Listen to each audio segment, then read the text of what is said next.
Perfect. So call to the meeting to order at 5:09 p.m. Welcome everybody to the second board meeting of the year. Before we get going, we'll start with a land acknowledgement. So we begin this gathering by acknowledging the land on which we gather is the traditional territory of the Haudenosaunee and Anishinaabe peoples, many of whom continue to live and work here today. This territory is covered by the Upper Canada Treaties and is within the land protected by the Dish with One Spoon Wampum Agreement. Today, this gathering place is home to many First Nations, Métis, and Inuit people, and acknowledging this reminds us that our great standard of living is directly related to the resources and friendships of Indigenous people. And with that, we can start our meeting. So moving right on to the agenda approval.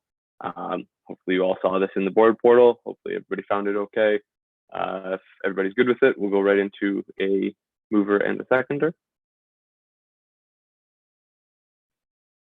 Gabby and one more. Charlie, excellent. We'll do it backwards. So if anybody is against, please raise your hands. I don't think so. So we'll call it 7-0 for this vote. And then moving to minutes approval. So again, if you weren't at the last meeting, which I believe everybody was, so doesn't apply. But again, looking for a mover and a seconder. Mattia. And Gabby again, thank you. So same thing, hands up if you are against. Sorry, Medea, is that a shadow hand or?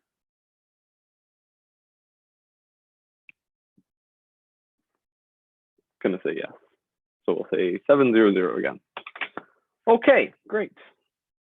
So before we get into the in-camera bit, I did just have one little fun thing here that I wanted to kind of start our meetings with. So a little bit about me. I'm a big believer in team building. Given that our team has limited time together, I kind of thought a fun way to kind of get to know each other a little bit better, as well as, especially in the first couple of meetings, get everyone comfortable speaking in front of each other. I thought we could just start with a fun little daily question for everybody. So today, the one I came up with was, if you were in an Olympic sport, which one would you be in? So I would gladly start. If we're all game for this, we'll just try it out for the first meeting. So my answer would be, a lot of people know this, but I actually used to be a competitive figure skater. So that would be kind of like the obvious answer, but I really like the ski jump that takes place in the Winter Olympics. I don't know how they do it. I just think it's really cool. So that's probably what I would do. I think we'll just go down this list. So Kaylee, why don't you go ahead?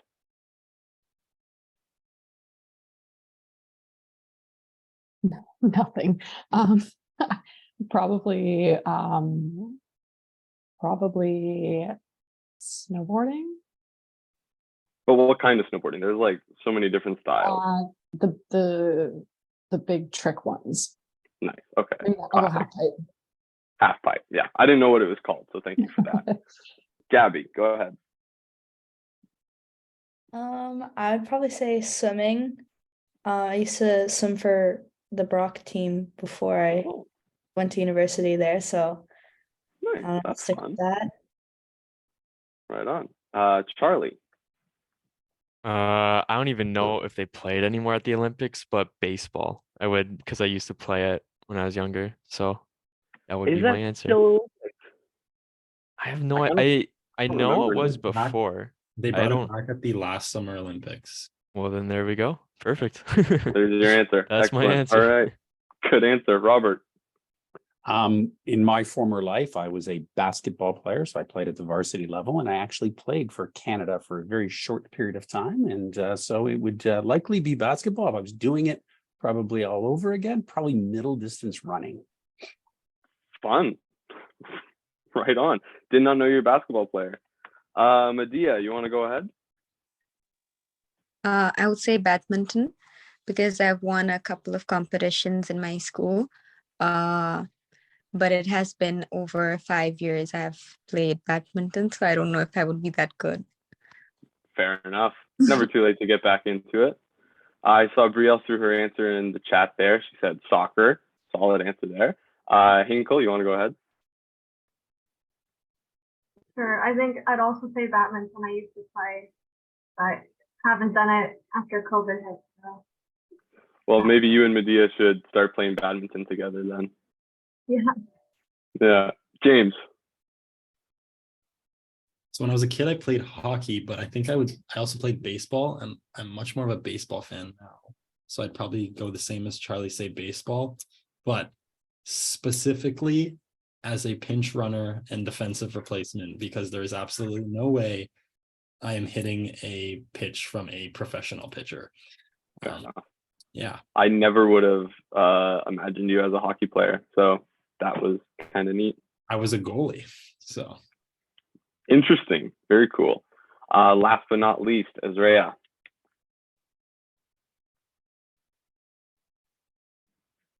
Maybe.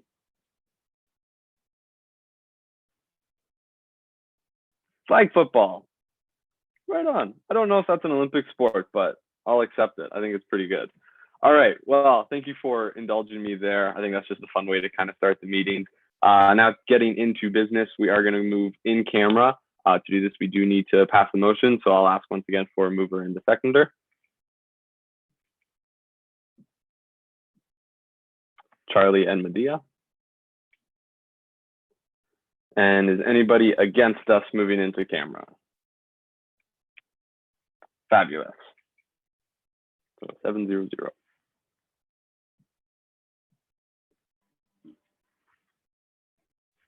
Okay, perfect.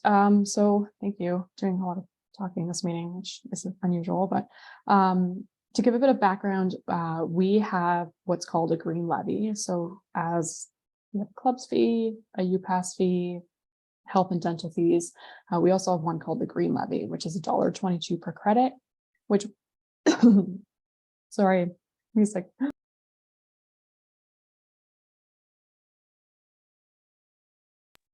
Yeah, struggle through this one. It works out to about $100,000 a year, and it's used to pay for sustainable initiatives on campus. So there's some examples in the past of what we have done. Most notably probably is paying for the refillable water stations that are located around campus. In addition to the $100,000 that we get a year, we currently have approximately $274,000 in surplus. Robert might have an updated number, but that's the latest one that I had. So there's a bit of money from previous years when the full 100,000 hadn't been spent. So in the past few years, we've kind of had these one-off projects that we've used the funds to cover, which have, but we felt like we needed more of a plan in place on how to really effectively spend this money in a way that's going to have the most impact to Brock and the Brock community. So not being an expert on sustainability, we reached out to Brock Sustainable in 2022, and we worked with them to create a 3-year sustainability plan. And the purpose of that plan was to give us some direction on how to best spend that green levy. And now we're starting to work on some of the projects that are going to use up some of that money. So today I'm requesting funds for 2 initiatives, and then I'm going to talk just very briefly about a couple that are coming up. The first, and the one that's probably going to be the most impactful, is a new waste sorting system for Union Station. So as you may know, if you've been in Union Station lately, we have the bins that are located around the area that are labeled for recycling, plastic, paper, garbage, and compost. And they're not very well used by students. They're small, they fill up quickly. Students will just throw their stuff in another bin. And as soon as something is not in the correct bin, it all goes to the garbage. So the rate of properly waste sorting in Union Station is quite low right now. But this process that we're looking to put in place should drastically change that. So we're looking to put in something, it's actually quite simple, and it's the exact same thing that they had in the cafeteria when I went to university at Carleton.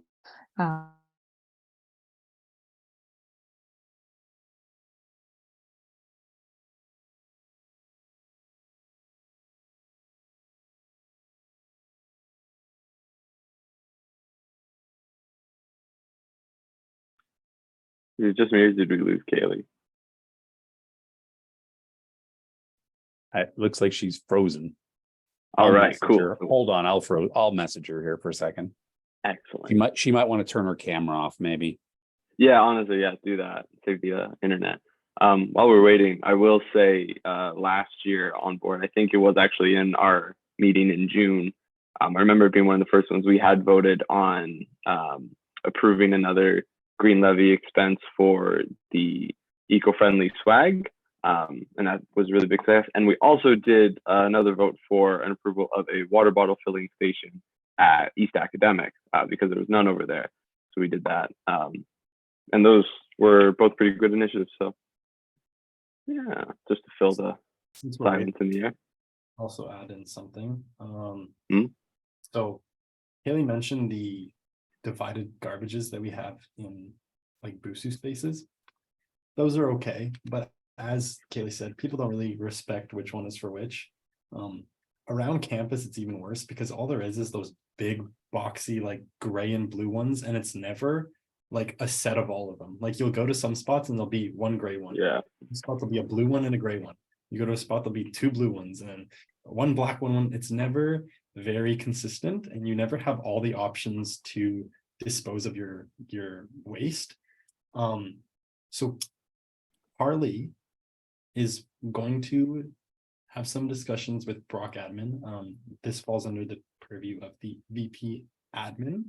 So maybe looking at ways that Brock can improve on that, because it makes no sense. I don't know if Kaylee mentioned Carleton and then she cut out, but I know for a fact I'm from Ottawa, so I've been to the Ottawa U campus. They have a very like wonderful waste sorting system, and people actually seem to respect it. I don't know what the difference in recycling culture is between Ottawa and Southern Ontario. I don't know why maybe it's not being respected here, but at Ottawa U, most people respect it. It's a very nice system. The bins are a lot bigger, so they don't fill up, and then people are like, well, I can't put my garbage in the garbage anymore. I'll just put it in the compost. But they have like a paper, plastic, garbage, compost, and they have a little drain on there to dump out liquids. So That's pretty smart. Welcome back, Kaylee. Sorry, No, you're good. You're good. Wi-Fi cut out. Oh, I'll be host again. I don't know when I cut out, but I'll keep going on you cut the out. sheets. Sorry, what?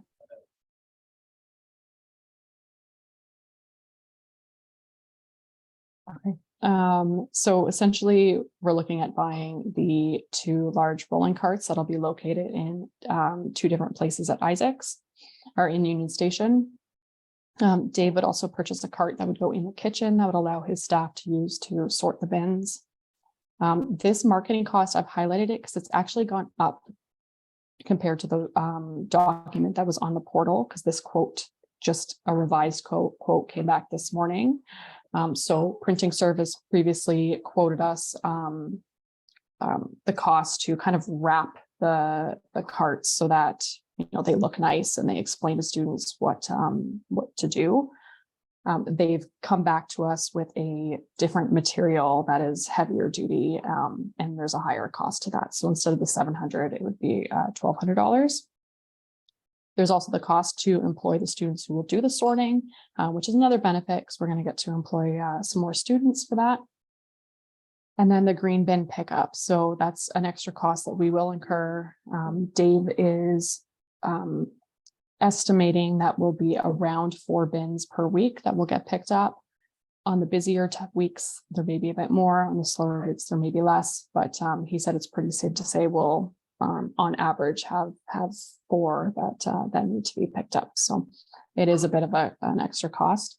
The good thing is these are going to be one-time costs, and then going forward it'll be cheaper for us. So the total for that waste sorting project is going to be $33,427.88.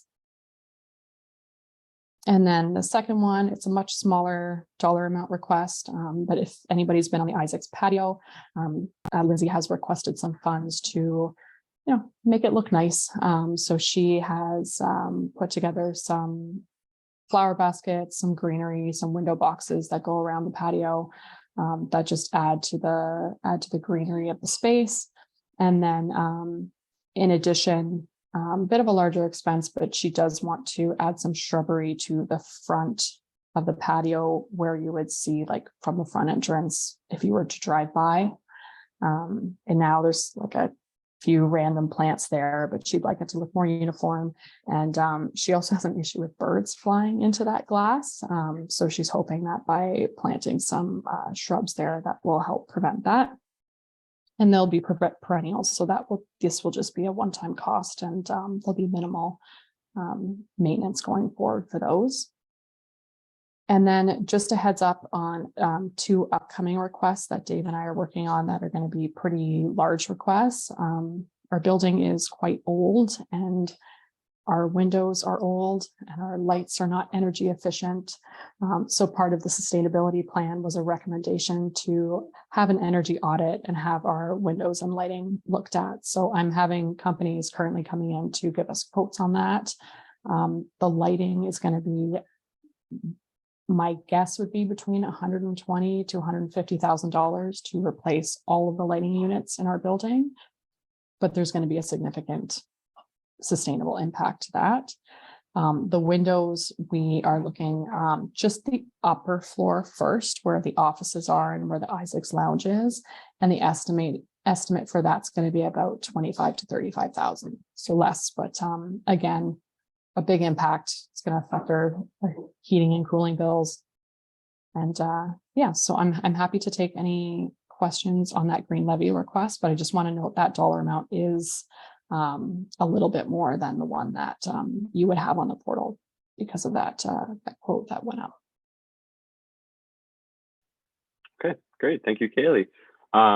Yes, now would be the time for questions. Real quick, I do just want to say personally, I am very much in favor of this motion. I think the Green Levy is a really great program that we've been doing. So yeah, I am in favor of this. So if anybody has any questions, comments, or concerns for Kaylee, now would be the time.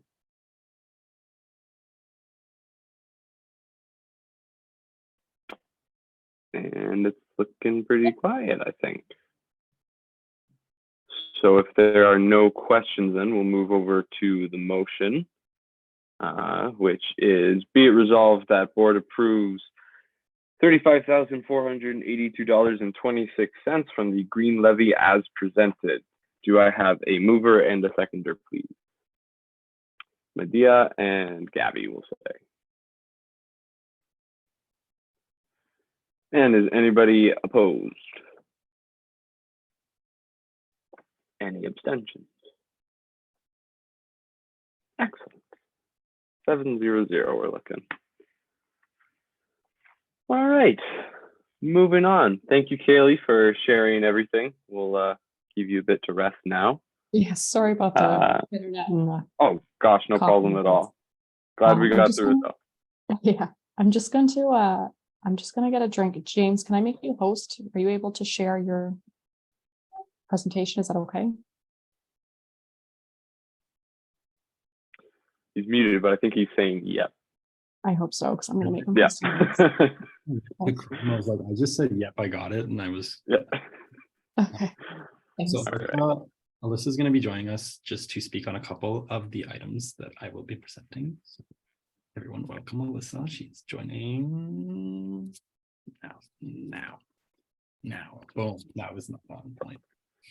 So that is a great segue. We're now going to pass it over to James to talk a little bit on the executive professional development. So James, if you want to share your screen, welcome Alyssa to the meeting. And whenever you're ready. I hate sharing my screen because I always get so confused. So can you guys all see the slideshow? All right. So, obviously, I was a board member last year, so I have the experience of having things presented to me. So I tried to make this as easy to understand as possible, because sometimes last year, especially with things with, oh, my laptop's gonna die. Sorry, guys.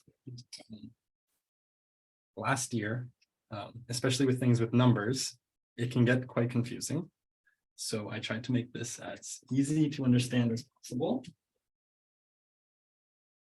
So, all right, laptop is plugged in.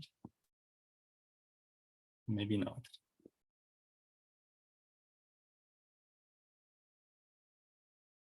I think my laptop charger is busted. This is great timing.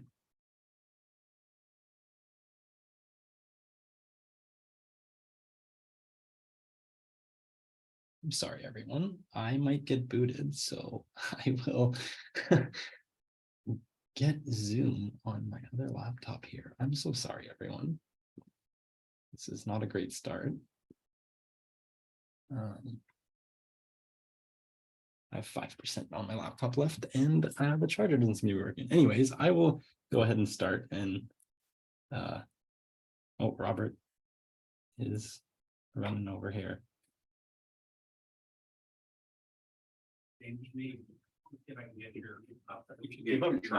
It's a Mac charger. It shouldn't be a problem though. Because they're like all busted. So I like that he left himself Down there. unmuted. Turn that on down there. Just see if it is. Is that doing it? Okay. I think it's because the charger itself is like you see, it's kind of busted. It's kind of old. Okay. Oh, so you got a Mac charger? Someone needs a charger. A Mac charger? A Mac charger? And This it's is a lot of fun to watch. This one. it's an old Oh, Mac. no, Yeah. I don't have I just want to see that. if We've got I'm chaos so in the sorry. office. Holy smokes. Someone play the Jeopardy music or something. I feel like we need like It's the 'cause- Kahoot or something. I'm so sorry, everyone. The timing on that is horrible. When I airdrop it too late. No. I had like, I'm just gonna go here. okay. Sorry, everyone. I'm on my Mac, not my work laptop, because Zoom isn't friendly on my work laptop. And it is not working. The link is, I'm so sorry, everyone.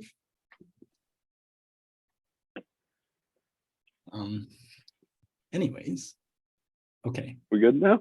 Well, Robert's not there, and I think Robert wants to be here for this. I'm so sorry, guys. Laptop's charging now or no? No, give me a No. Okay. Oy vey. Where is Robert? Maybe we can move on to the next item. But maybe he's not there. Oh boy. Sorry, folks. That's okay. 2-minute break. Go grab some water if you need it. Quick bio break. What's everyone having for dinner? I don't know.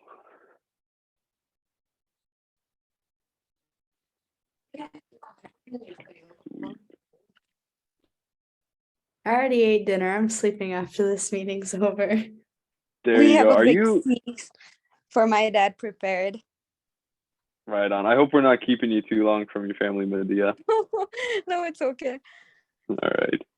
Gabby, I got a question. Are you back in Canada now, or are you still in wherever you are? No, I'm still in Germany. I don't get Oh, back until August. wonderful. Yeah, I still have Cool. class every single day. Fun stuff. So what time is it there for you now?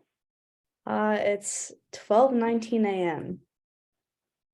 And I've had Excellent. class since 7 a.m. So we're doing great. Oh boy. Oh, I'm so sorry, Okay. Gabby. This is reminding me of Mark last year. He was in South Korea for most of the meetings. So we'd be meeting in the evenings and he'd be taking them at like 5 a.m. his time. So appreciate the dedication. Okay, so Aisha is gonna play hero and she's gonna run to Fishbowl and get a charger. So hopefully the 4% lasts until then. This is a bit of a throwback to last year because my laptop battery was so shot that in multiple meetings until I realized, oh, my battery's shot, I had been booted because my battery would die. I'm so sorry, everyone. This is going brutal. What is happening to my screen?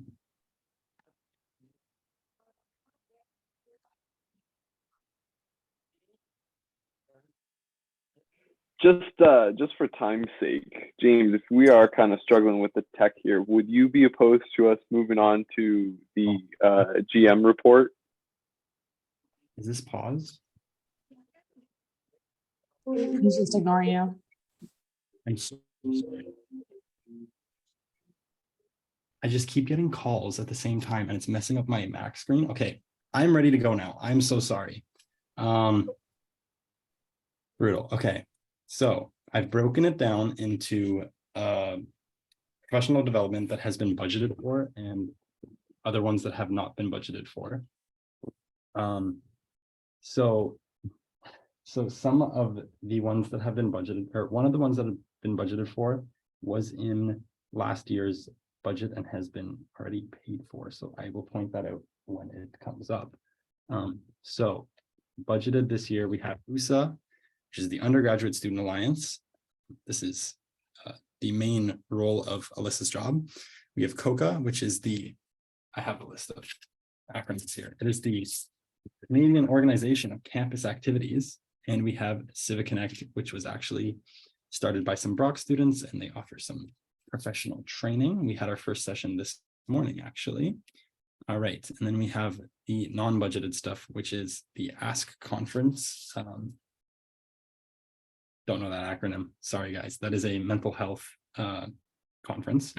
We have Caucus, which is the Canadian Association of Colleges and University Student Services.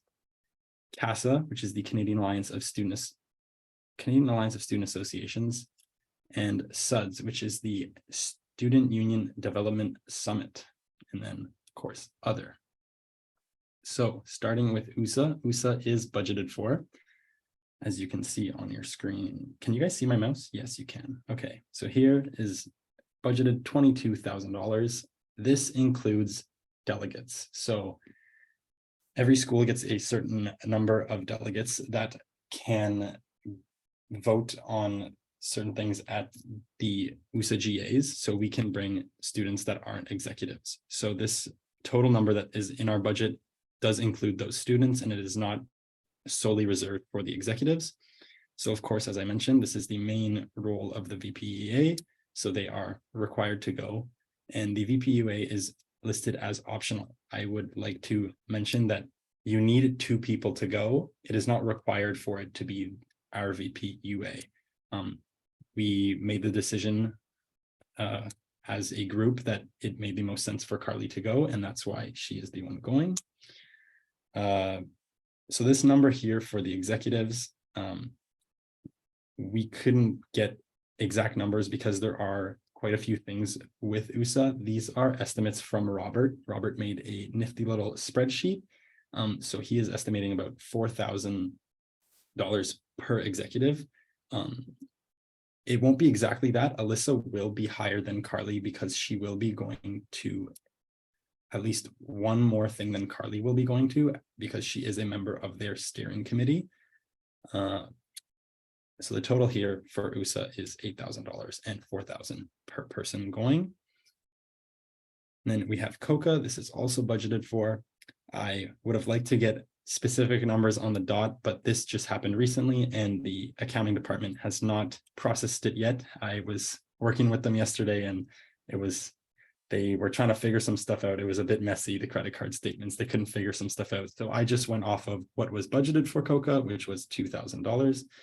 You can see Aisha here with some student leaders from other schools. She's here with the full-time staff. A couple members of the full-time staff also went to COCA this year. And then here she is with Savio, who is a magician. He came last year during O Week and will be coming again. And then next, we have Civic Connect. As I mentioned, this was started by some Brock students, and they offer some workshops. So you can see here, personality dimensions workshop, soft skills workshop, and goal setting workshops. Those are the ones that we will be doing. We'll be doing a total of 22 hours.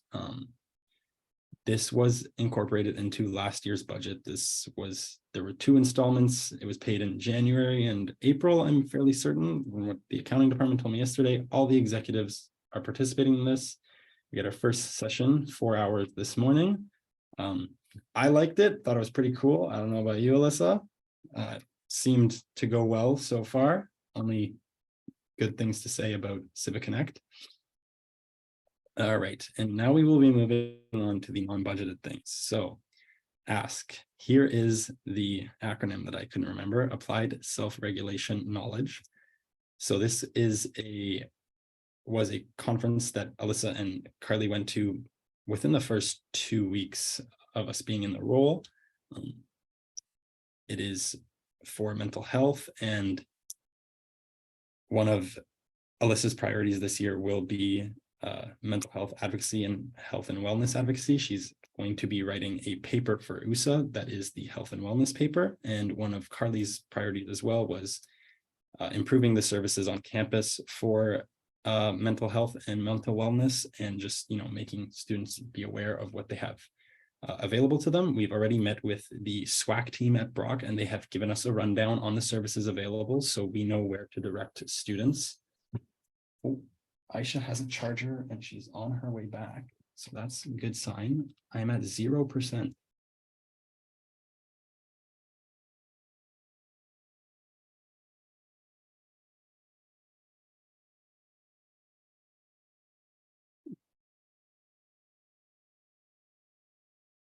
I'm guessing as soon as he said he's on 0%, his laptop died. Which I think he just texted me that it died. So you can come into my office and finish the presentation. I just don't have access to the slides. I'm also prepared to do the GM report if it's a tech piece too. It's completely up to you, Mr. Chair. Yeah. Well, the only thing here is I don't know. We got a solution. Who's sharing the presentation now? So James was sharing. It still says that he is. Okay, how do I share my screen? Oh, hold on. I can reclaim host. Okay. It's okay. I can share it. Can you give host Gotta love to online Alyssa? meetings. Yeah, I can do that. I emailed it to you. I'll just probably email it. So moral of the story, folks, is make sure your laptop is charged before the board meeting. I had my charger, Alex. It just decided to break today. Sure.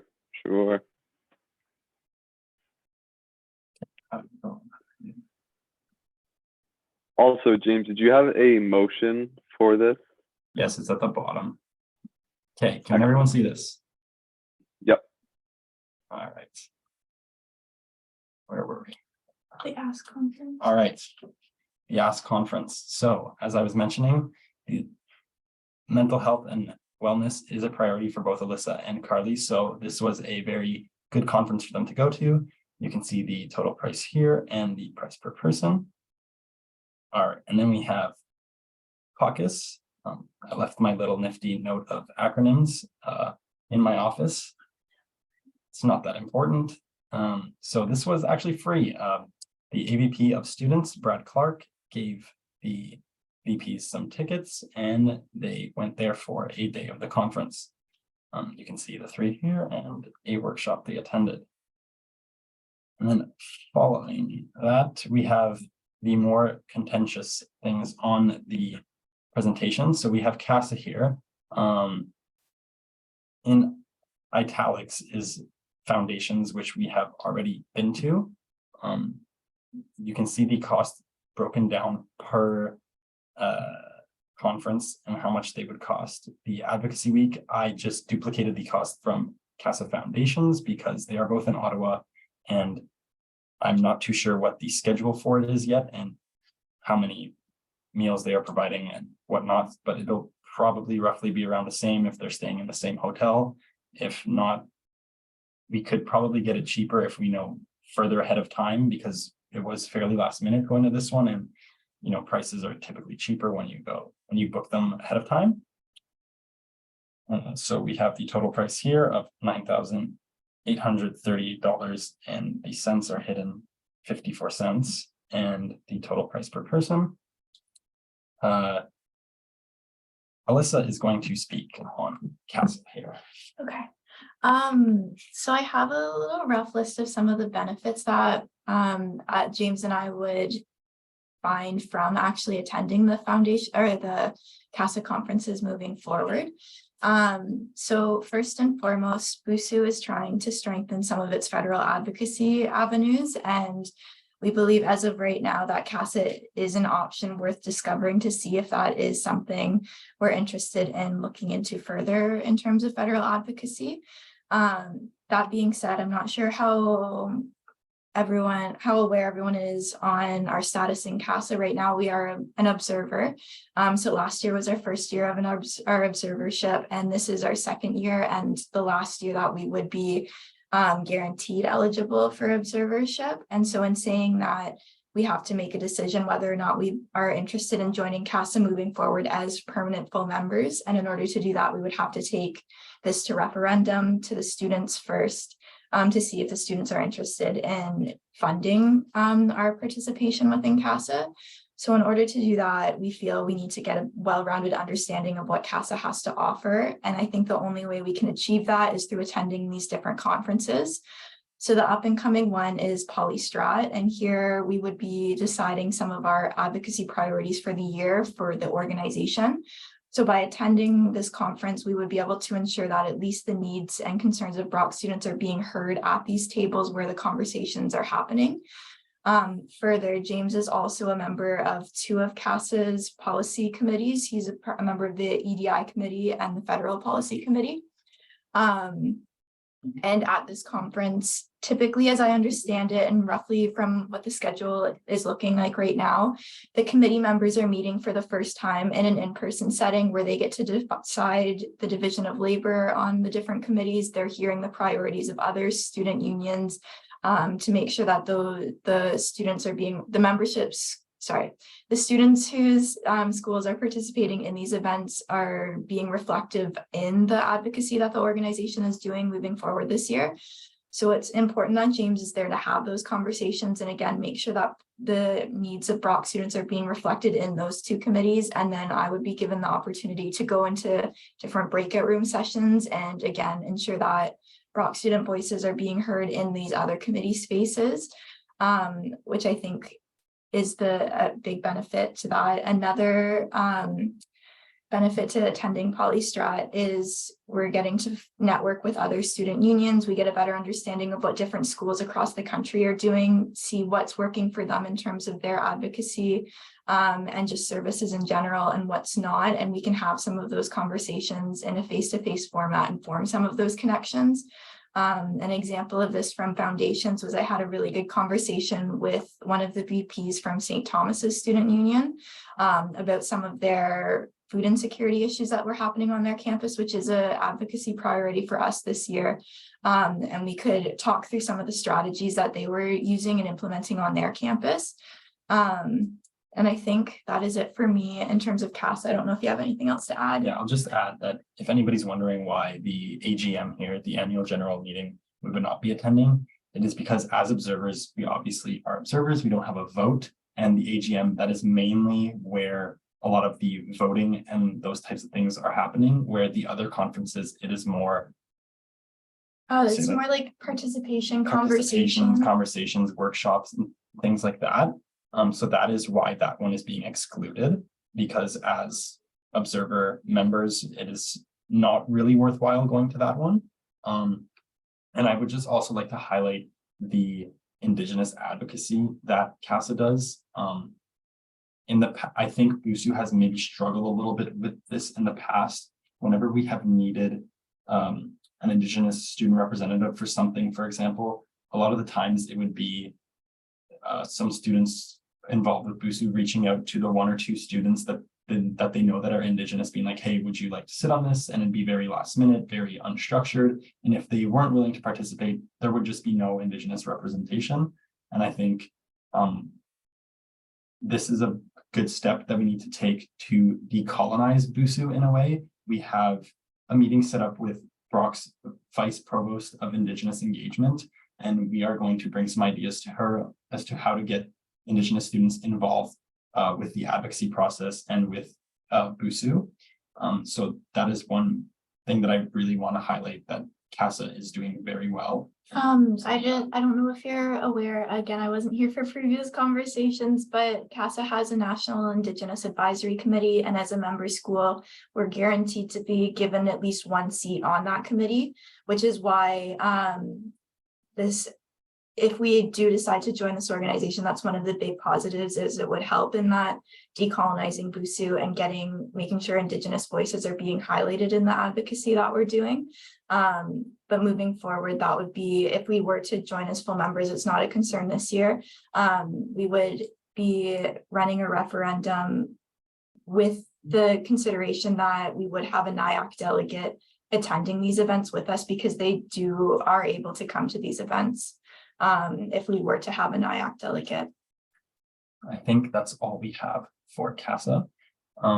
We will move on to the next one, which is the Student Union Development Summit. So this one would be all executives attending. I spoke with the previous executives that planned their trip to SUDS last year. Unfortunately for them, they were a little bit more last minute, so their costs were a lot higher. I was told that the fee for the conference, which includes your stay in the residence room at UBC, your food for the week, and transportation to programming for the conference that is off campus, is all included in the fee of $750 per student. That is a rough estimate. I was told it was around $700. I'm just going to go out on a limb and put out $750 there. Registration has not opened yet. So there is missing some details. We don't know exactly what the delegate fee would be. We do know when it would be, so we would be able to book our airfare there ahead of time, because as I mentioned, it's obviously cheaper when you do that ahead of time. And as I mentioned last year, they did not do that, and it drove up their costs quite a bit. So it's a good thing that I'm bringing this whole presentation to you now, so that we can get everything sorted out now instead of later. So you can see the cost breakdown here and the total per person. Some benefits of going to SUDS are that you get to, just like with CASA, but for other things, and for the executives that aren't attending, you get to talk with other student leaders about how their student unions work, how they are structured, and you get some different ideas on how you can maybe fix certain things here. You can also see how their universities work in certain aspects. Alyssa, you got anything to add to that? So this is a list of benefits that us as an exec team have kind of brainstormed together. So these aren't all just my ideas. I don't want to take credit for that. It was a team effort coming up with them. James did mention a little bit of the team bonding. One thing in conversations with previous USA SC members that we talked about was going to events like this, where you're getting to meet with student union exec teams from across Canada. You're meeting people who are in different positions than your own. And so you can have conversations with individuals who might be, for example, a UA at a different school, in order to understand what their role is a little bit better and how you can support your own exec team here on the home front. You get a better understanding of what those jobs might entail for that member of your exec team moving forward. We also are able to, again, it is a networking opportunity where you can have conversations with other execs from student unions and learn a little bit more about what some of the things that they're doing at their union involve. I know here we're reworking the hiring process. So again, that would be a forum where we could talk to other student unions who might have a similar process for hiring their exec teams and see what's worked for them and what hasn't. Sorry. Another thing is, through the attendance at SUDS, we would be attending a series of professional development workshops. Again, these would help us in our work moving forward this year. Some of the workshops that stood out to the team last year that they found really helpful were their workshops on leadership. And again, how we can be effective leaders, so that when we're going into other spaces, we can be the best version of ourselves to represent Brock students moving forward in our current position. And a last benefit that we came up with is it is a forum which would allow for stakeholder relationship building. I know last year the exec team had met CASA there, and that's where those conversations about joining the organization happened in the first place. And so it is an opportunity for us to have conversations with other stakeholders, and again, continues to strengthen some of those relationships moving forward. And I don't know if James has anything else to add, but those were what I had on my list in terms of benefits for attending SUDS. Yeah, I just want to apologize again for that whole fiasco with my laptop. It is sorted now, and I was a little disoriented. That's why I have all my resources here at my desk. I did hear most of what Alyssa said as I was setting up my laptop. I'd also just like to add in, I'm not sure if Alyssa said it, but this is a team bonding opportunity as well. I think Alyssa covered most of it. There are good professional development workshops and for leadership, like Alyssa mentioned. And also, as we mentioned at the beginning, see how other student unions work, how their universities work. And this is also an opportunity for us to see how maybe some other schools with hiring processes do theirs, and we can get some ideas to maybe iron out the wrinkles that we have in ours. I think that's all we got for that. Alyssa, you're still the host if you just want to scroll to the next one. And then we have other here. So MPP Jenny Stevens invited us to Queen's Park. We went to Queen's Park. We sat in the members gallery. We sat in for question period, and we got to meet and speak with quite a few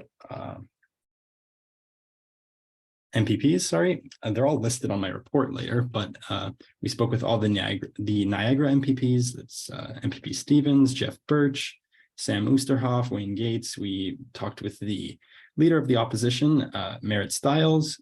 We also spoke with the assistant, the parliamentary assistant to the Minister of Health, Robin Martin. Chris Glover, which he was Spadina York, I'm fairly certain, a few other MPPs as well. So that you can see the total cost there. It only cost us our mileage and our parking. Jenny Stevens provided us with lunch, which was great. And then the Sheridan Student Union, who we met at CASA, invited us over to their student union. Originally, in my head, I was thinking, I don't know what much we have in common here, because Sheridan is obviously a college, but the Sheridan Student Union actually has a new student building that opened within the past 5 years. So it was very cool to see their new space and a modern student center. Our building is quite old and outdated and very small. So that was very interesting, got some ideas there. And we also got a presentation on their marketing tactics, which I think was phenomenal. And we had got a lot of ideas from that we have already brought to Jesse here at BUSU. And then last, and also these ones are in italics because these have already happened. And then the Western USC, we have also been invited to go visit the Western University. Is it Undergraduate Student Council, right? Undergraduate Student Council? University Student Council. Okay. And again, it is just going to cost us our mileage and parking. Unfortunately, Western, I did my research. Western does not have free parking in summers, unlike Brock. So it is $12 for parking there. You have the total cost of these 3 trips and the total per person. I think it's a pretty good investment. I don't think you could speak to that many MPPs for that amount of money. And we can move to the next one. So here's the summary for myself. I would be going to 3 CASA conferences, the Student Union Development Summit. I'd be having the Civic Connect training, and then the 3 others that are listed. Here is the total, the budgeted total, and the non-budgeted total. You can move to the next one, Alyssa. And then we have the VPEA, so it'd be Alyssa. And I'd just also like to mention that it is not going to be equal between every executive. It is hard to find the balance. No plan could be perfect. I think this is the best that I could come up with. I did a lot of thinking, and I did a lot of debating of what is appropriate to go to, what is not, who should go to what. And obviously it's within Alyssa's title, VP External affairs. So it makes a lot of sense that Alyssa would be going off of campus to more conferences. That is just what her job entails. So here's what Alyssa would be going to: 4 USA conferences, Ask, Caucus, 3 CASA events, SUDS, Civic Connect, and the 3 others. And you have her total, her budgeted total, and her non-budgeted total. You can move to the next one, Alyssa. And then we have Carly here. Again, 3 USA events, Ask, Caucus, SUDS, Civic Connect, and the 3 others. You have her total, her budgeted total, and her non-budgeted total. We can move to Aisha. And Aisha, we have COCA, Caucus, SUDS, Civic Connect, and the 3 others. Her total, her budgeted total, and her non-budgeted total. Once we get to the next slide, you'll see that Carly and I are very much near the average, and Alyssa is higher and Aisha is lower. As I mentioned, Alyssa, her job is to be going out and doing these things. I think in terms of Aisha maybe not getting up to the costs per se, I don't think the costs really matter because Aisha did go to COCA and none of us went to COCA, and it kind of balances itself out. And that's kind of where we're at with the evened out costs. We can move down, Alyssa. So here's the overall summary, is the total and the average per executive, the total budgeted in the middle, and the budgeted average in the middle. And then we have total non-budgeted and the non-budgeted average. And then I put in the smaller font there, the conferences that are coming up, because as I mentioned, we have already gone to 1 CASA conference. Alyssa and Carly have gone to the Ask conference, and these were a part of the non-budgeted. So there is the different prices for what is upcoming and what has, and the total. So then you can do the math on the past. It would be about 6,000, I think, there. That is all there. And then here we have the motion, but we will obviously open to discussion. Okay, thank you both, James and Alyssa. Just to start off the discussion, Brielle did have a question in the chat. I'll read it out. It just said, which trainings have been done that weren't budgeted for but are being asked, but are being asked to be covered after the fact? So which ones have been attended but haven't been budgeted for? If you want to go through those, James. So Alyssa, if you could move up to, I think, the keep it going. Okay, wait, go down. So it would be Ask. So Ask has been attended and it was not budgeted for. Next, Alyssa. Caucus is free, so it doesn't matter. So CASA Foundations, and then down, and that's it. So the 2, and then the 2 others here. I think something that's also important to mention is certain things can be defined as one or the other. So for example, USA and CASA, they are things that personally I would, if I had to choose one area to define them as, I would put them more in advocacy than professional development. Obviously there is some overlap, but in the grand scheme of things, it is more advocacy, and this is Alyssa's job. These are things that need to be done. If these are scrapped, then Alyssa has no job. The board approved BUSU joining CASA as an observer last year. We didn't budget to attend it, which was a mistake on our part. I mean, I was on the board. I've had this discussion with Carly and Aisha. They were both on the board. Alex, you were on the board. I think this one slipped a little bit through the cracks. We approved joining CASA, and then we did not budget for attending its conferences. So that was a mistake on our part. And I think that will happen at times. So that's just something extra that I wanted to add in there. There's another question in the chat. Where would the non-budgeted funds come from? So that is what needs to be worked out. So far, the Ask conference was put into the advocacy line. Unfortunately, as I mentioned, I did not have that much time to put this together last week, and it was mostly yesterday. these are things that would be worked out in the future.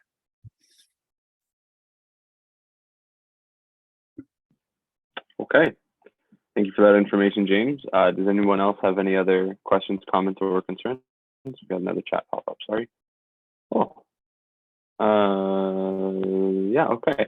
We'll come back to you, Brielle. If you did want to raise your hand and just share that, I think that would just be easier for a lot of people. For now, we will go over to Robert, if you want to go ahead. First of all, I want to say thanks to James for putting this together. It's something he's been working on for a period of time, and he gave it a great deal of thought and consideration. And so there's a couple of things that I kind of want to flag for the board. And again, it's not in the interest of fighting with anyone or anything of that nature. It really is about just so the board is aware. So if we look at what was budgeted, so there was about $16,000 budgeted for executive sort of professional development, and that was in the area of USA, which I actually agree. USA is a very important thing. We're a founding member of USA.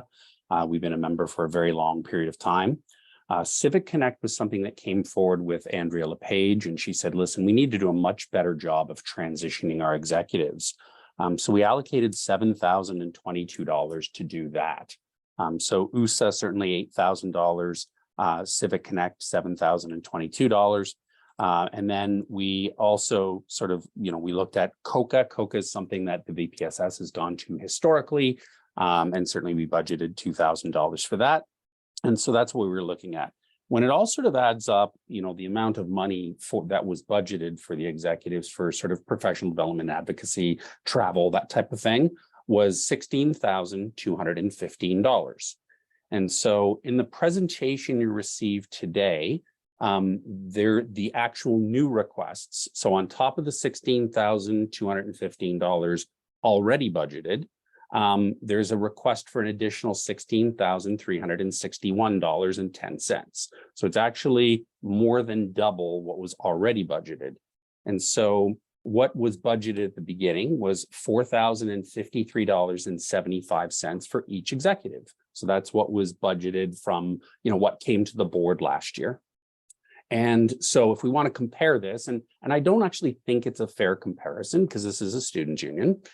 So staff, the actual allocation for staff is $714.29. So at $4,053.75, the executives, based on what was budgeted, actually have 5.7 times the amount that a staff member would get. So certainly there's already a preferential piece that's placed in there. Okay, so now at the more current level that is being proposed, each executive is to receive $8,144.03, which now makes that 11.4 times greater than the professional development for staff. So staff at $714.29, the executives at $8,144.03. So that's kind of where that goes.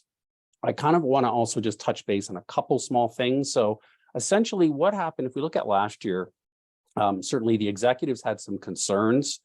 They said, we need to do a better job of transitioning. And there was an investment of $7,022.96 with Civic Connect. Last year, there was this concept of looking at USA, or pardon me, looking at CASA. And so they went only to Ottawa. They didn't go to the East Coast. They didn't go to the West Coast. That was a decision they made, and that was approved by our board. And then certainly they did go to SUDS last year. So there's no bias against SUDS. So they went to SUDS last year. They didn't do Civic Connect. They didn't actually go to CASA on the East Coast or the West Coast. And what is proposed is only the East Coast, just so everybody's clear. They're not going West and East. They're going to the East Coast. That was what was proposed. But the total dollar value for executive, basically professional development / some advocacy is right now $33,196.06. And the entire sort of budget for the rest of the staff, there's 21 staff, is $15,000. So that's kind of where we are. So I just want you to consider that, because what we will have to do, building on Brielle's comment, is we will have to find $16,361 in the Division 1 budget in all likelihood. Can it be done? I'm going to tell you it can be, but there's going to be some things that are going to have to be, there's only, in the Division I budget, there's only a very small amount of money that's not allocated currently. So can it be done? The answer is yes. But it's something I want you to sort of consider moving forward. I think that there are some other things. I mean, James actually started with one thing and has moved through a lot of different things, and he's done a really good job. So I don't think it's because of lack of thought, but I do think that, this is a fairly large expenditure. And the other thing I want to sort of mention is that what I have seen here is that, students certainly, they like to travel and they like to meet other people. And I don't disagree with that at all. I'm not opposed to that, but we're now we're starting to approach $10,000 per student in travel for the various different student roles. When we were a member of CASA before, the CASA travel actually fit under CASA budget. So there was a referendum that covered that. That is not covered by that referendum any further. So those are just my points sort of for board consideration. But whatever the decision of the board is, I mean, we're happy to support it moving forward, but I needed to bring those concepts forward. Thank you. Thank you, Robert. Appreciate all that information and your perspective. Riel, if you'd like to go ahead real quick.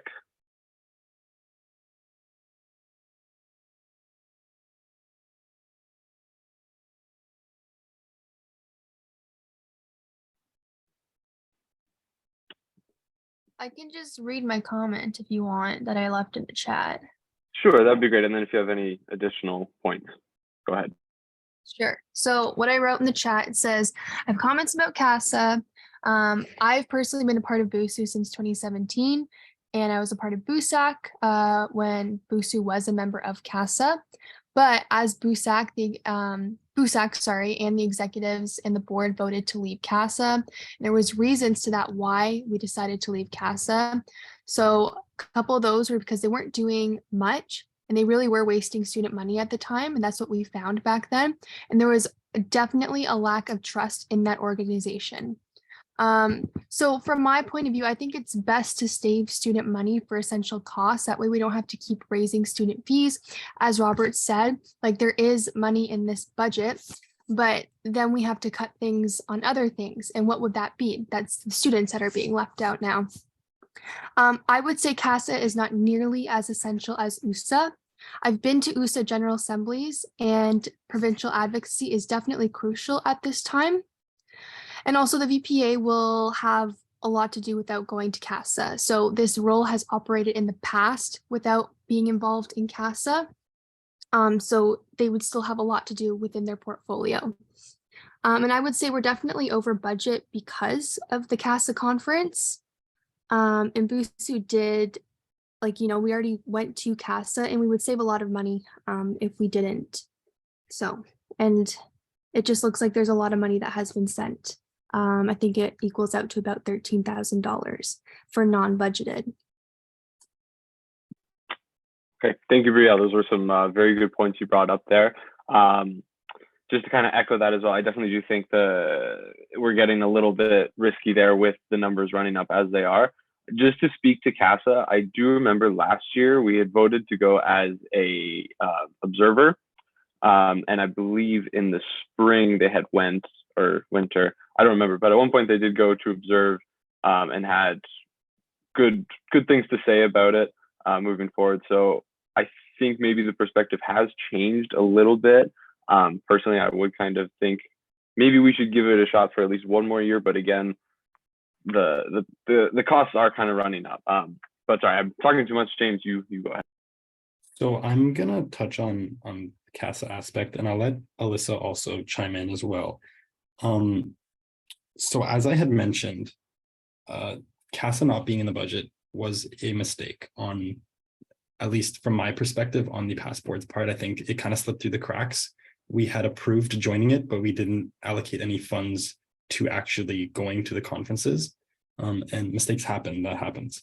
In terms of CASA's past reputation that Brielle is bringing up, Alyssa and I went into this first conference that we went to. We were, I would probably say, leaning towards not joining. And we went in and we were blown away. We were very much surprised with the work that they do, with what their staff's capacity at doing certain things. I'd also talked with Andrea LePage, and she provided me her thoughts on this presentation as well. And essentially she was saying, well, yeah, CASA shouldn't be much of a problem because same reasons I'm giving. It was a mistake. We definitely should have budgeted for that. And that the only reason that last year they had gone to 1 was because there were obviously some difficulties going on within the executive, and they were very much shorthanded, and they didn't really have the capacity to take advantage of the observership that we had signed up for. So what we are trying to do is to take advantage of this observership, because at this moment, as I mentioned, we had gone in leaning no, and we came out mostly leaning yes. And if we are going to run a referendum, we need to understand what we are asking students to vote for. So there's that aspect. I have some other comments that I'd like to touch on as well, but I will pass this over to Alyssa, if that's okay with you, Alex, to continue talking about CASA. Good with me. Alyssa, if you're ready, go ahead. Perfect. Sorry, I couldn't figure out how to raise my hand on the host function, so that's why it wasn't up. But I just wanted to thank Brielle for some of her insights. As someone who was there when we decided to leave CASA in the first place, I think those are valuable and something that does need to be considered. I do also want to echo what James was saying, though, is if we do have the status of an observer for the next year, in my opinion, I do think we need to take advantage of that.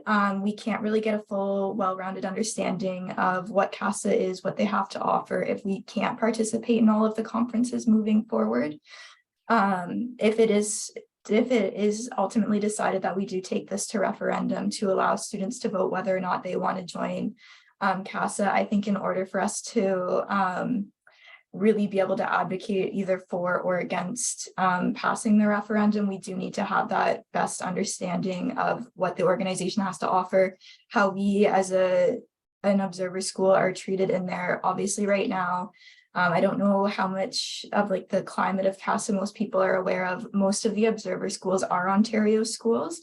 So I do think it is important to keep that in mind of there's possibility for more Ontario schools to be joining in the future. It would give a stronger Ontario voice moving forward, ensuring that we're represented at the federal level. Right now, that's something BUSU is lacking in, and we do need to pursue different advocacy efforts federally just to ensure that we're covering all our bases. I do know that the majority of post-secondary advocacy does take place at the provincial level, which is why it's so important that we're an USA member school and that we continue to focus our efforts in USA as well.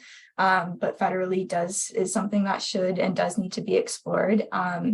And I also do want to say, we obviously do have to be cognizant of how we're spending student dollars. I don't want to be abusing the funds that we're getting from our students. And so keeping that in mind, really making sure that the events that we're attending are worthwhile. And I wouldn't be saying this lightly. I do think attending Polystrat is a good idea to see how schools are receptive to our voices when we're at the table. Again, we can't decide if to join CASA blindly and then go in and maybe we're not actually being listened to, because if that's the case, we're wasting a lot more student dollars in the long run by joining without having a full understanding, as opposed to if we attend now and have a good understanding of what the current political climate of CASA is, because it has changed in terms of the full-time staff that are working there. I think that's something that needs to be considered moving forward. All right, thank you very much, Alyssa. Just for time's sake, I'll pass back to you, James, but I'm only going to give you about 2 minutes to speak. All right, so just to echo a little bit of what Alyssa was saying, we do not have a federal advocacy route at the moment without CASA. I think it's just to reiterate what we did very much hammer in on during the slide about CASA. It is an amazing opportunity for advocacy for Indigenous students, and I think they do a really good job doing that. So I just wanted to reiterate that again. And then also what Alyssa was speaking about being conscious about student dollars, and Robert also touched on this. I put a lot of thought into this. I've gone back and forth of what we need to attend, what we shouldn't attend. And I wouldn't present something and I wouldn't come to you with something that I think is wrong. I think this is the right decision. If I thought it was morally wrong, I wouldn't be here presenting it to you. I think it makes the most sense. Nothing's going to be perfect. I think it's the most as perfect as it can get, but it is by no means perfect at all. Just to touch on some of the things that Robert was saying, Robert did mention that, you know, of course it is a student union, so maybe this argument isn't even that much of a strong one to begin with, but how much is being spent on students versus full-time staff, and how it is 11.4 times more for the staff. I understand that there is 21 staff members and only 7 have gone to a conference, and that if maybe most of them would have liked to have gone to a conference, but if you look at the people that actually went to the conference, it is only 3.8 times if you allocate the funds evenly between the 7. And yeah, just to reiterate again, I wouldn't be bringing something that I think is wrong. I think this is the best possible plan. I don't think it's perfect, but I don't think you can get any more perfect from what we have presented to you. That's your time, James. Sorry to cut you off there. All right, perfect. Thank you for sharing. We'll go back to Brielle, and same thing, just because we are running up the time, I will limit your time. So floor is yours. I was gonna say Robert could go first. I think he had his hand up before me. All right, perfect. Robert, if you'd like to go first. Same thing though, I will be limiting time just to get us out of here quickly. Thanks, Alex. So I guess the first thing is the motion approved by the board last year, September the 1st, 2022, was be it resolved, the board approves a 2-year observer membership in the Canadian Alliance of Student Associations, including the participation in conferences and training opportunities. Be it further resolved that the board approves the use of surplus funds from the student advocacy levy of up to $11,800 to be used in participation in CASA. So last year there was 2 conferences remaining. And so that's the funds actually did not come from a budget. They came from a surplus budget. So that's the first piece. The second piece is that, you know, there's some discussion around CASA. But there's also another conference that that the 4 executives are also proposing in SUDS. So, you know, in terms of my argument might be, you know, you got to pick, you got to choose your priorities. Like, and so, you know, when I look at this, you know, the fact that it's literally doubled in cost year over year, I think you just got to pick what you want to go to. And the other piece that I would have is if you're looking at the SUDS conference or whatever, it's like, okay, well, do you need all 40 you need to go there? So that's kind of where I am on this, just because I do see something that is doubled, and I just need to make the board aware of that. Thank you. Thank you, Robert. Sorry, real quick, Brielle, I do just want to jump in with this question. If we were to put this vote through and it doesn't pass, what would happen to the ones that were unbudgeted but have already been attended? What happens there? Robert, we'll send it back to you. Sorry. So they, the money's already been expended. So certainly Carly and I would have the responsibility of figuring out where that goes, like in terms of the budget. Certainly we could come back to you as the board to show where those things are. I actually, quite frankly, applaud some of the things. Like, for example, the fact they went to Sheridan, the fact that they're going to Western, and the fact that they're going to, that they went to to Toronto to meet with the minister and attend the session of Parliament. I think that was outstanding stuff, and it's great value for the dollar. So that, to answer your question in a nutshell, we would have to figure that out. Okay, thank you for answering. Appreciate that. And Brielle, now we'll send it to you. Okay, just a quick clarification question. Exec has already been to a CASA conference this year, yes or no? Okay. So I guess just kind of echoing as well what Robert has said, we're already $16,000 over budget. That's doubled from the $16,000 that's already been allocated. It's not like it's been $1,000 and then double to 2,000. It's another $16,000, right? And 13,000 of that is allocated to CASA alone. And this is just the beginning of the year, right? We don't know what else is going to come out throughout the year, what other budget things that we didn't budget for, right? So I really don't think this is necessary. Especially since I'm a little confused too, because a bunch of times I think James and Alyssa mentioned that they don't fully know what CASA is. However, you've been to a conference. I'm sure you have people within BUSU who know what CASA is. You can read on their website what they're about. So I don't really understand when you say you don't fully know what CASA is, when there's so many resources out there that can provide that for you. And like I said, you've already been to a conference, so I don't really understand that. But yeah, I don't see the point in it going again.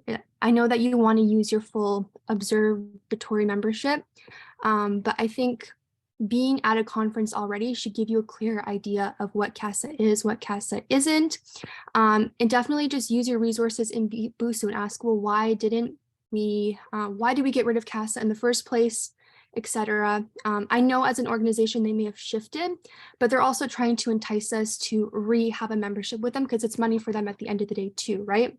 So yeah, I just think we should really kind of see what our priorities are as BUSU and what's best for our students, our 18,000 students who may need things throughout the year. All right. Thank you for sharing. Again, some really great points. Robert, if you'd like to go ahead. Just a very quick point of clarification. So Brielle, thank you for your comments. I think you used the number 13,000 for CASA. In James' slide presentation, it's $9,838.54. So I just wanted to clarify. Okay, thank you for that clarification. I think if there's no more questions, then we'll get James to say his piece, and then we'll kind of call it quits with the hands just because we are running up the time. And then we'll put that motion forward if everyone is agreeable to that. James, I'll pass it over to you. So just to answer Brielle's question, or I don't even know if it was a question, more of a comment. We would be joining blindly if we were to run a referendum, if we had not seeked out every opportunity that's available with CASA. As Alyssa had very well, she explained it very well, we need to go see how certain aspects of CASA work. We understand what CASA is. We know what CASA is. It is the Canadian Alliance of Student Associations, and we know that the Foundations Conference, you do these things, and the Policy Strat Conference, you do these things, such as setting priorities. But we need to go see how it works and if the Brock student voices will be accepted or Ontario student voices will be accepted. Yeah, so I didn't really understand that last point from Brielle, because we do need to go see what is being offered. We can't just blindly go in. That's the whole point of the observership. And as we had mentioned, and Robert had mentioned as well, the board last year approved joining the membership and approved going to the conferences. And as we mentioned, it was a mistake on our part not to include it in the budget. So I don't think this CASA specifically should be really used to be, oh, it's going over the budget. It should have been included. It was a mistake. That happens. I get it would have been better if it had been included, but it should have been included. And I have a part to play in that because I was on the board last year. I think it's only really the other ones that are unbudgeted, such as Ask and Suds, that are really the tipping point, if anything. So yeah, that's I have to that. If Alyssa has a last comment, I don't know if you want to let her go in there. Okay, thank you for that, James. All right, I think we will call that the discussion then, and we'll go ahead and put this motion forward. So be it resolved, board approves the 2023-2024 Executive Professional Development Plan. Can I get a mover and a seconder?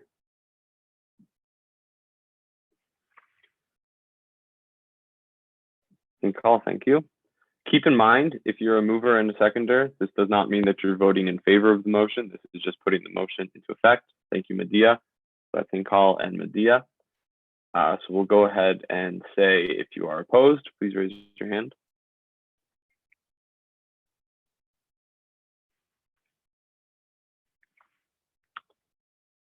Okay. From the looks of that, we've got Brielle. Are there any abstentions? Can I clarify something? Just with the motion, like I'm not necessarily opposed to the whole thing. It's just the CASA piece that I'm opposed to. Sure. Yeah. Okay. Sorry. So any abstentions? Okay. So that motion passes then. Sorry, Kaylee, did you get the vote there? We're good on that? Okay, excellent. Yep. Thank you very much. Okay, if we would like to stop sharing the screen, thank you, Alyssa, for joining the meeting. You're welcome to stay for the last little bit if you'd like, but thanks, Alyssa. I imagine you know what's going on. Can you make me host before you leave, please? Oh, yes, sorry, 1 second. Thank you. Oh geez, sorry, this is my first time hosting Zoom. I'm not sure how it works 100%. I hate it too. On my face, the little 3 dots, you can click that and click make host. Okay. Again, I would like to reiterate for like a 3rd or 4th time, I am so sorry for the whole laptop. Well, you learned your lesson, James. No, it's all good. We got through it. But yeah, hopefully we won't have those technical difficulties in September. So coming kind of close to the end, we'll pass it over now to Robert for the GM report. Robert, I am going to be kind of stingy here and just ask that you keep it under 10 minutes just for time's sake. So if you're okay with that, I will start the timer as soon as you begin speaking. Thanks, Alex. So thank you very much for attending this evening. So I'll give you a couple updates from the general manager's chair. So I guess, first of all, one of the greatest priorities we have this year, and James is going to provide us a little update, and it's going to be an update from me too, because he actually just met with the president, is on new student space on campus. So there was a referendum that was passed to add 45,000 additional square feet of space on campus. We've done a whole bunch of homework on it. We know what it costs. We know that the banks will finance us. And really what we're looking for is land on campus. So that is something you're going to hear a lot about this year. Flipping forward is that you'll also be presented in October. You'll be presented with audited financial statements. That is a requirement of all corporate and not-for-profit corporations under the Corporations Act. So you as a board will receive statements from our auditor. You will also be contacted by our auditor to let you know that, if you have questions or comments or concerns, the auditor actually works for you, does not work for James or I, actually works for the board. Okay, so that's something to note. In terms of our finance system, we're in the process of implementing a new finance system. Our finance system before was actually a perfectly good finance system, but it wasn't as digital as the new finance system. So we'll be able to store digital records of everything. We're not going to have to keep files in our basement. We're going to be able to pay people electronically a lot better than we can. We're going to be able to process our credit cards electronically. So we're very much moving in that direction. We were using a product called Sage 300. We're moving to something called Sage Intact. So same family of products, just a more cloud-based digital format. In terms of events, the events team has done a very, very good job this year. They actually had their entire plan for the year done. May 31st, there's some tweaking that's going on, and also a budget. With respect to clubs, there's some work that's being done on the clubs front to actually work on their policies moving forward. Those policies will not be fully implemented until the next club cycle, but there are some items that are being worked on the club side from a policy development perspective. With respect to advocacy, the BUSU staff are supporting advocacy. The advocacy is always led by our students. And certainly, sir, we certainly have the whole area of BUSU executives being able to get academic credit and have a co-op opportunity, which is a big win moving forward. The opportunity for online educational resources, electronic resources, which is great. And then certainly, James will bring forward to you some concepts around USA and CASA moving forward. With respect to transit, we've actually renewed our transit contract for the next 2 years. Carly did a great job on that project. And our next sort of final decision is, are we going to be using stickers? Are we going to be using an app? Are we going to be using our cards? that is the final piece to determine for this year. Our health and dental program is moving forward, and it will be launched. And you'll start to see information on that in the month of August. With respect to Union Station, there are some changes going on there. So there will be an Indian food concept going in the area that was called Union Greens. So it will be completely 100% halal. So that adds another option for those that are observant of a halal diet. So we're in the process of signing that agreement, but they have signed a letter of intent.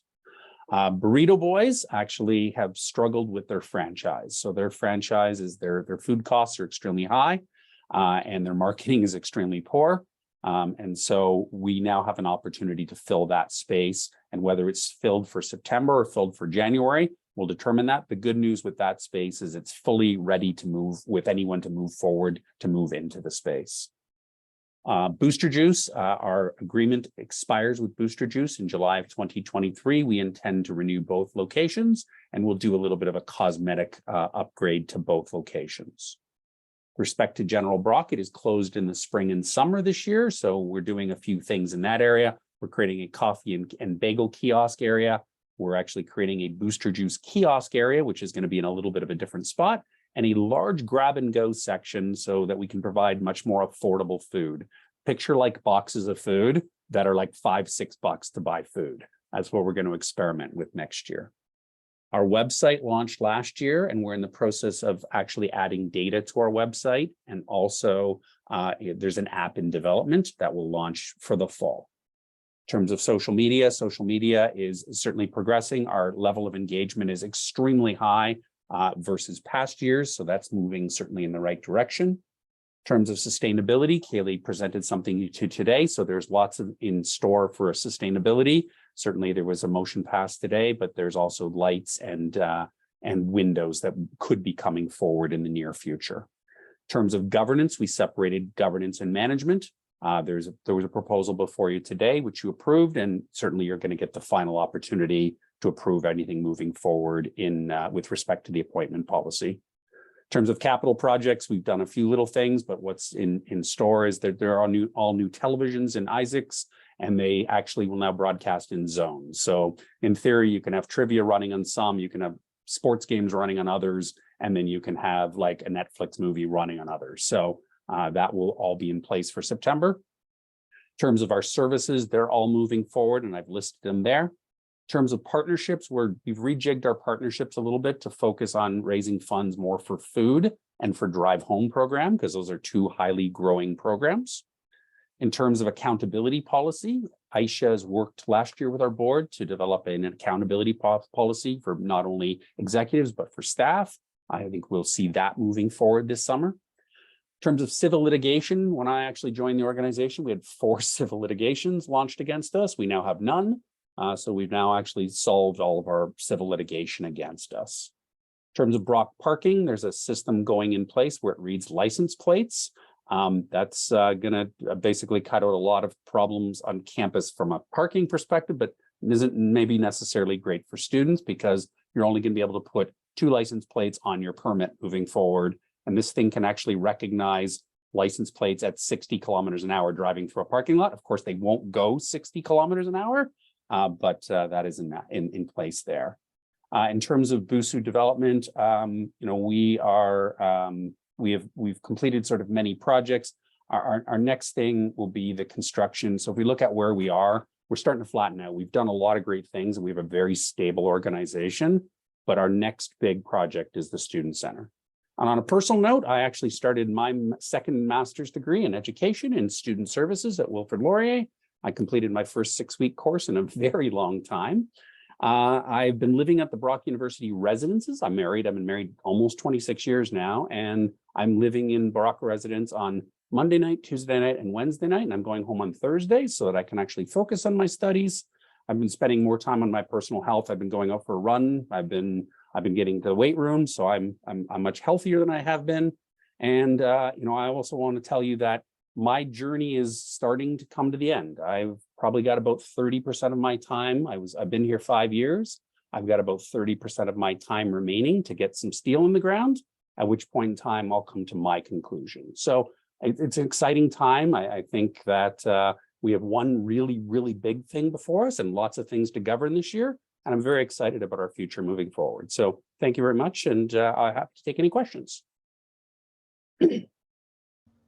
All right. Thank you very much, Robert. That was an excellent update. I will say, though, a little disappointed in your last point there. I know everyone's going to be sad to see you go. I know we still got you for a little bit, but BUSU will certainly be losing a figure. So if anybody has any questions for Robert, now would be the time. I didn't think there would be too much discussion. It's pretty straightforward. So there's no vote or anything. It's just more so for our information. And I'm thinking we are good. So thank you very much, Robert, for sharing. It was all very informative. And now for the president's report. Send it over to Mr. President himself, James. Same thing. I'm going to cut you off at 10 minutes if you can just keep it under that. Thank you very much. All right. Kaylee, I can't share my screen. Oh no. Kaylee, can you make me the host so I can share my screen? Just for everyone's information, I had like a video attachment on my document that wasn't working with the file Kaylee had, but it works from my laptop. So that's why we are switching it up here. All right. Everybody can see this? We're good? All right. So what we've been doing since the last meeting. So again, we've been meeting with politicians. We alluded to this in the presentation we just had. So we were invited to Queen's Park by Jenny Stevens. We met Wayne Gates, Jeff Burt, Sam Oosterhoff, France Gelina, Merritt Stiles, Robin Martin, and Chris Glover. We had some conversations with them. We also briefly chatted with Vance Badaway, the MP for Niagara Center, and Chris Biddle, the MP for St. Catharines, who our former co-president Yasmin is actually working for. We had some conversations with them at Pride in the Park on June 3rd.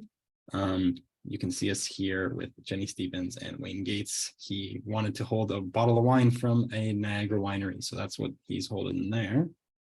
And I will play this video for everyone. I don't know if the sound is going to come out. Please let me know if it doesn't. I'd like to recognize from BUSU, Brock University Student Union, Alyssa Hall, Carly Charlton, Aisha Sinoken, James Maxwell Barrales. Sorry about that. Welcome to your house. So per usual, my name got butchered, but that's okay. We still had a great time. And then later in the afternoon, Chris Glover actually introduced us again. And then also for other meetings with politicians, the day after the first board meeting, I had mentioned to you guys we were meeting with the Lord Mayor of Niagara-on-the-Lake. We spoke about mainly about housing and transit. And I also sat in on a meeting with Alyssa and Carly with Diana Hewson, who is a regional councillor for Pelham. And you may be thinking, why are we meeting with a councillor from Pelham? She sits on the Niagara Region EDI committee, so the Equity, Diversity and Inclusion Committee. So that was why we reached out to her. You can see us here in front of Queen's Park. And then we moved to the convocation and installation. Jenny Stevens, Wayne Gates, and Sam Oosterhoff were present for Dr. Riggs' installation. You can see me there with them and the GSA president, Raka. So as you can see, I've written down here, I had the privilege of representing undergraduate students on stage at all these ceremonies. And I'd like to congratulate Alyssa and our front desk staff, Brendan and Jamie, our policy writer, Isabella, and Madiha, who is on this call. Congratulations to all of you for graduating. You can see us here with Alyssa, and Aisha was at COCA, so she is on the phone. Well, that's actually just a picture of her because we wanted to include her in the pictures.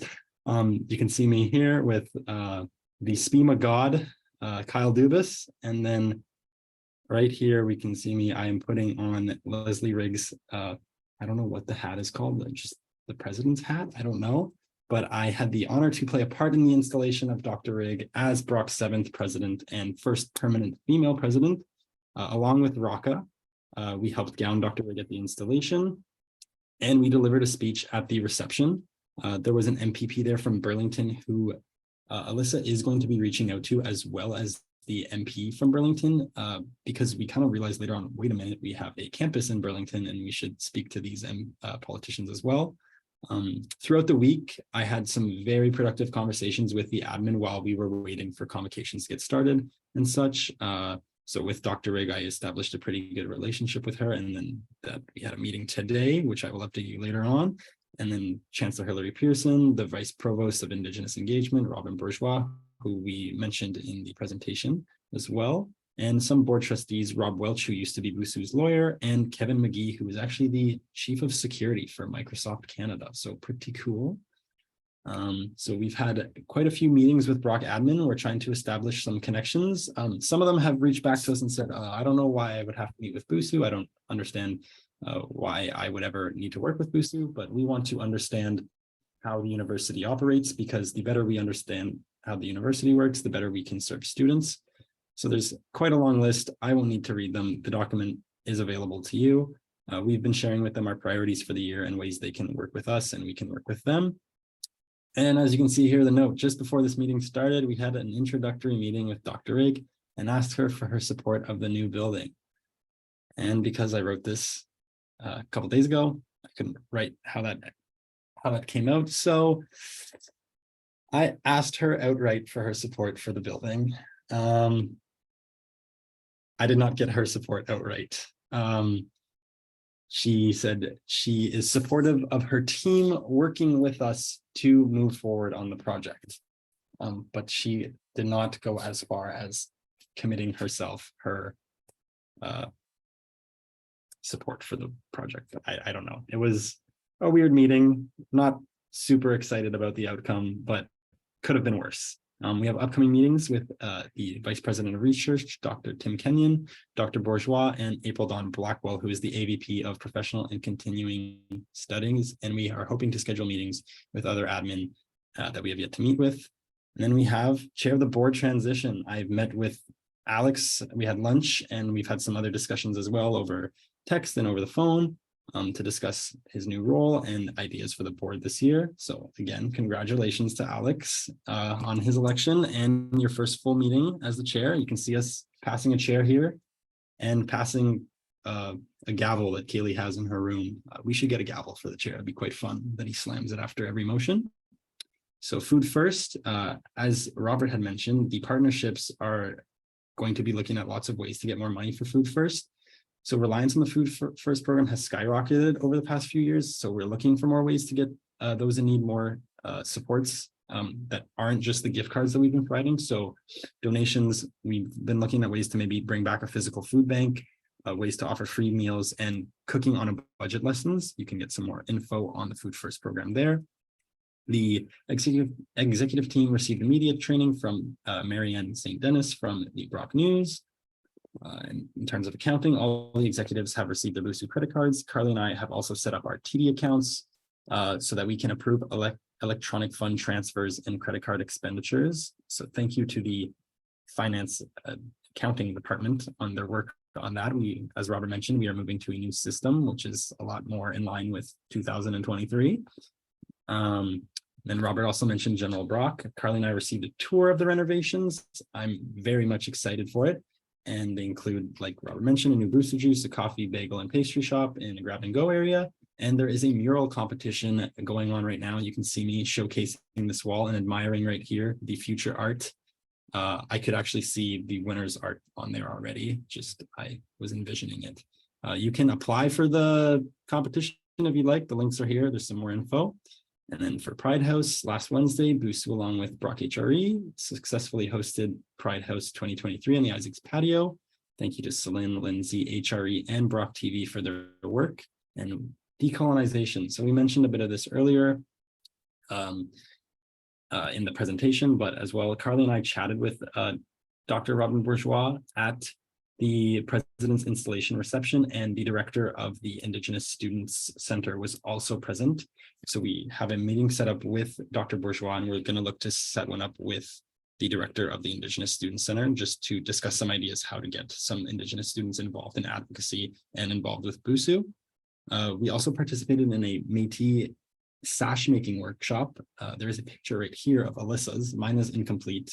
The girls were a lot faster at doing it than I was. Alyssa and I further attended a Indigenous speaker series hosted by the Goodman School of Business, featuring Dr. Bourgeois and Karen McKenzie, who is the co-founder of and president of Macintosh Canada.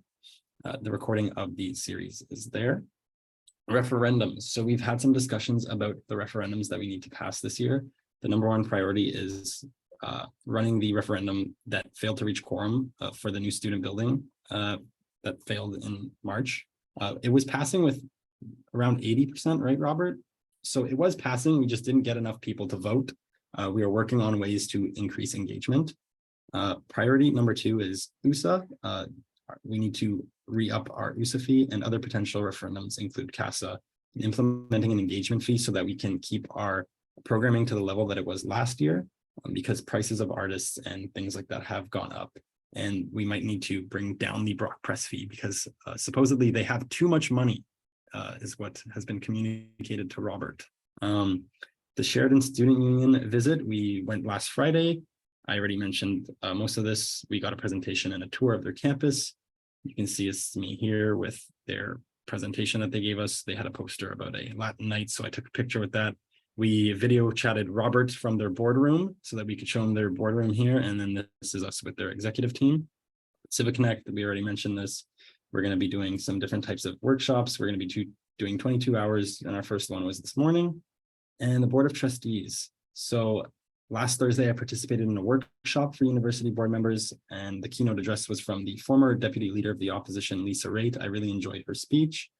And this Thursday, I'll be participating in my second Board of Trustees meeting, and it'll be the final meeting of this school year. It'll be followed by the dinner. Robert is coming as my +1, and Yasmin is invited as well because she was obviously on the Board of Trustees this year as well. And Andrea is coming as her +1.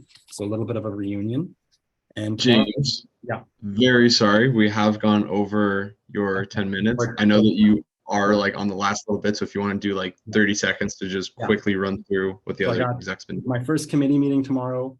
It's the last committee meeting of the year. I won't be sitting on that committee next year. I will be sitting on the Capital Infrastructure Committee. And then just a little rundown of what the VPs have been doing. Carly has been obviously working on the Senate. She's had new senator meetings, the Academic Review Committee, and she will be sitting on the PBAC committee, and she went to caucus. She had a meeting with the Thorold City Councilor and with MPP Oosterhoff. Unfortunately, I was sitting in on the convocations and I cannot attend these. Alyssa was also present. She's been working with the new student welcome and academic orientation workshop, and she stood in for me at the president installation rehearsal because I was out of town. Alyssa obviously has been working with USA. She's gone to StratCon in Blue Mountain, and she's participated in some virtual stuff, summer school. Shout out to Charlie's podcast that he started for USA. She participated in that, and she's had her intro posted, and she went to caucus. She had an open letter to the Regional Housing Board that the board mayor of Niagara-on-the-Lake presented to the council. Sorry, James, I got to cut you off one more time because we have lost quorum. Oh, okay. Cool. You can see on screen what Lisa did. It's all exactly. And we also all have a copy of this report. So I guess if anybody has any questions for James, best to just send him an email or DM him or whatever. I'm going to be honest, I don't really know where to go from here because we've technically gone through everything, but we have lost quorum. Can we stop the recording? Oh, I am recording, that's right. Or make me host and I'll do it. Yeah. You don't have to adjourn or anything. I mean, just switches. Yeah, it just adjourns itself. I did have a few quick notes for the roundtable. I don't know if I'm allowed to do this now because we don't have quorum. Yeah, we'll just